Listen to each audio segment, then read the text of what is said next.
नमस्कार, मैं मनीष मेहता।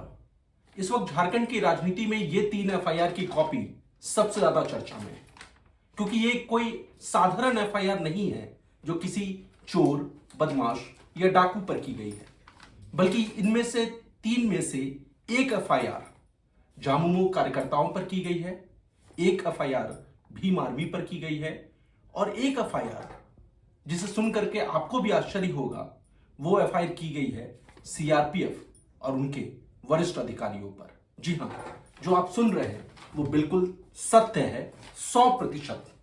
क्योंकि ये एफआईआर किसी और ने नहीं, बल्कि ईडी के द्वारा जो मुख्यमंत्री से जो पूछताछ की जा रही थी, उस दरमियान जो अधिकारी तैनात थे सीएम हाउस की सुरक्षा में और विधि व्यवस्था को मेंटेन रखने के लिए, उन अधिकारियों ने रांची के गोंदा थाना में एफआईआर कराई है। ये 3 एफआईआर की कॉपी उन्हीं में से एक है और आपको डिटेल में बताते हैं कि एफआईआर क्यों की गई है। एफआईआर करने के पीछे सबसे बड़ी वजह बताई गई है, वो है धारा 144 का अवहेलना का। यानी कि सीएम का जो आवास था, यानी कराची के कांके रोड में जो मुख्यमंत्री आवास है, उसके 500 मीटर की परिधि में पूछताछ वाले दिन 144 लगाई गई थी। उसके पीछे एक बड़ी वजह यह थी कि लॉ एंड ऑर्डर को मेंटेन किया जा सके और ईडी के जो अधिकारी पूछताछ के लिए आ रहे हैं, इस दरमियान शांति व्यवस्था बहाल रह सके। लेकिन एफआईआर ये कह रहा है कि पहले भीम आर्मी के लगभग 200 लोग इस 144 को तोड़ करके मुख्यमंत्री के आवास तक जाने की उन्होंने कोशिश की। दूसरी एफआईआर ये कह रही है कि झामुमो के कार्यकर्ताओं ने 144 को तोड़ा, उनके ऊपर एफआईआर कराया गया है। लेकिन जो तीसरी एफआईआर है, जो सबसे ज्यादा चर्चा में है, वो है सीआरपीएफ और उनके अधिकारियों पर जो एफआईआर की गई है।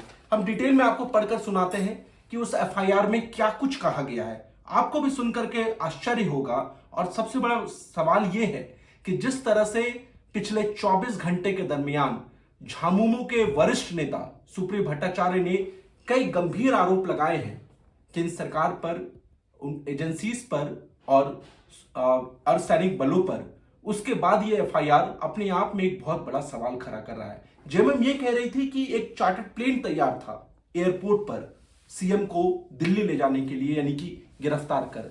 लेकिन दूसरी तरफ हम आज बात करेंगे सिर्फ एफआईआर की। एफआईआर में पढ़कर आप सुनाता हूं। सेवा में थाना प्रभारी गोंदा रांची, विषय प्राथमिकी दर्ज करने के संबंध में।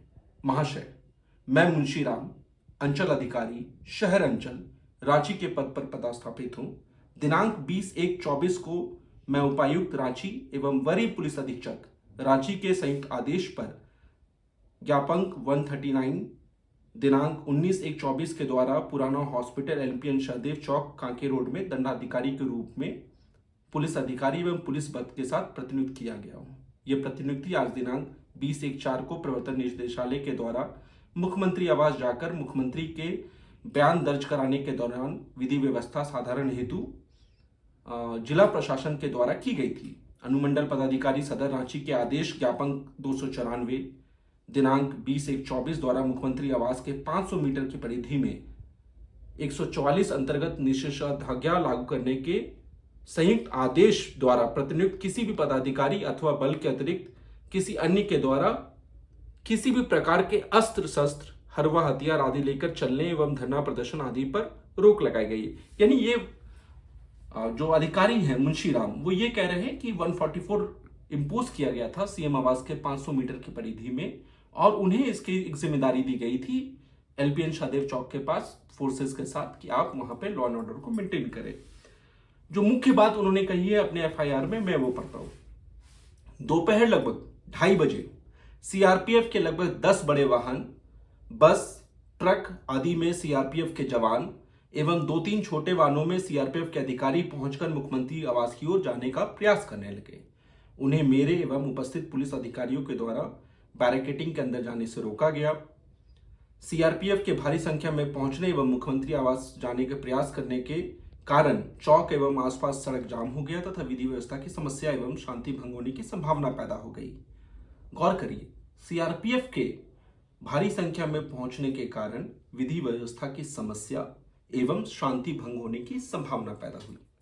उक्त स्थिति से वरीय पदाधिकारियों को दूरभाष पर अवगत कराया गया तथा सीआरपीएफ से अनुरोध किया गया कि विधि व्यवस्था साधारण हेतु जिला प्रशासन की ओर से पर्याप्त व्यवस्था की गई है एवं जिला प्रशासन के द्वारा सीआरपीएफ से सहयोग का अनुरोध नहीं किया गया है।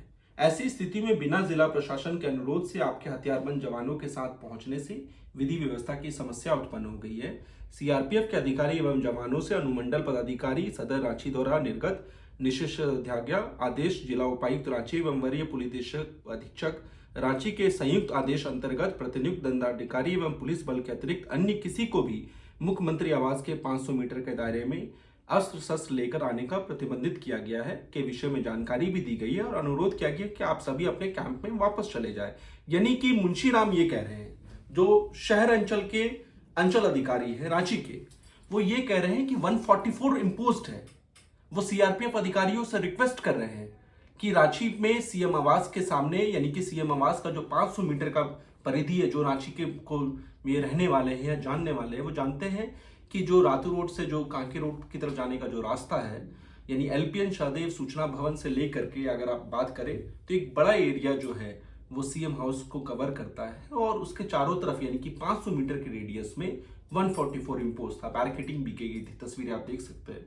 ये कह रहे हैं कि हमने सीआरपीएफ अधिकारियों को मना किया कि आपसे हमने रिक्वेस्ट ही नहीं की है, यानी कि डिस्ट्रिक्ट एडमिनिस्ट्रेशन ने आपको नहीं बुलाया है, आप क्यों आ गए हैं। दूसरा इनका पॉइंट है कि आपको यहां पर 144 लगा हुआ है, आप अस्त्र शस्त्र लेकर के नहीं जा सकते, आप तुरंत अपने कैंप वापस लौट जाए। परंतु बराबर अनुरोध किए जाने के पश्चात भी वो मानने को तैयार नहीं हुए तथा लगातार प्रतिनियुक्त पदाधिकारियों से बलपूर्वक उलझते रहे कि उन्हें सीआरपीएफ के आईजी एवं कमांडेंट के आदेश के आलोक में मुख्यमंत्री आवास जाना है तथा सीआरपीएफ द्वारा अपना वाहन एटीआई के समीप तथा मुख्यमंत्री आवास के पिछले गेट के समीप लगा दिया गया तथा जवानों द्वारा घेराबंदी की जाने लगी। इनका यह आरोप है। आप समझ सकते हैं कि राज्य में इस एफआईआर को अगर हम गौर से देखें तो आप समझिए कि एक तरफ झारखंड पुलिस वर्चेस, आए दिन आप तस्वीर क्या देखते होंगे, नक्सल, बड़े क्रिमिनल्स, गैंगस्टर्स। लेकिन आप सोचिए कि ये एफआईआर ये कह रही है झारखंड पुलिस वर्चेस सीआरपीएफ, यानी राज्य सरकार वर्चेस केंद्र सरकार। आगे मैं आपको पढ़कर सुनाता हूं कि उन्होंने क्या लिखा है। आदेश के आलोक में मुख्यमंत्री आवास जाना है तथा सीआरपीएफ द्वारा अपना वाहन एटीआई के समीप तथा मुख्यमंत्री आवास के पिछले गेट के समीप लगा दिया गया तथा जवानों द्वारा घेराबंदी की जाने लगी एवं विधि व्यवस्था की समस्या एवं शांति भंग करने का प्रयास किया गया। यानी इनका यह आरोप है, यह एफआईआर ये कह रहा है कि सीआरपीएफ ने सीएम के आवास के समीप जो घेराबंदी कर विधि व्यवस्था यानी लॉ एंड ऑर्डर सिचुएशन को खराब करने की कोशिश की और शांति भंग करने का प्रयास किया। दूरभाष पर सूचना प्राप्त होने पर पुलिस अधीक्षक नगर रांची एवं अपर जिला दंडाधिकारी विधि व्यवस्था रांची वहां पहुंचे एवं सीआरपीएफ अधिकारियों को पुनः निषेधाज्ञा यानी कि 144 इम्पोज होने की बात बताई एवं जिला प्रशासन द्वारा बिना बुलाए अवैध रूप से मुख्यमंत्री आवास के समीप पहुंचने की जानकारी देते हुए उनसे अपने कैंप को वापस चले जाने का अनुरोध किया।